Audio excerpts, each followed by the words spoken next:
tunakwenda kupiga operation maalum. Tutakamata anayehusika na tutakamata yule anayeshirikiana na anayehusika. Kwa hiyo rasmi masuala ya madangulo Musoma ni marufuku. Atakayebainika tutachukua hatua kali. Na niwaambieni, haya madangulo kuna kipindi yanasababisha changamoto za kiusalama. Yapo maeneo watu wameanza kutaka kuingiana mamboni, kujeruhiana kwa sababu wanagombea madadapo. Wanasema mimi huyu alinichukulia huyu. Wanagombea nini? Wanagombea dadapo. Wanaingiana mamboni, wanajeruhiana.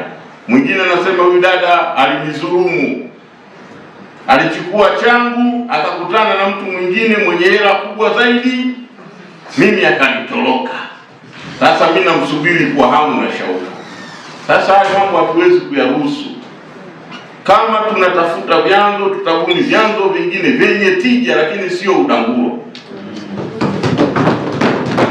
Nasisitiza, na kamanda OCD huko, tukishirikiana na vyombo vingine, tuendelee kwa kasi katika kuhakikisha kwamba haya madangulo tunayateketeza, tunayapoteza. Zipo shughuli nyingi za kufanya.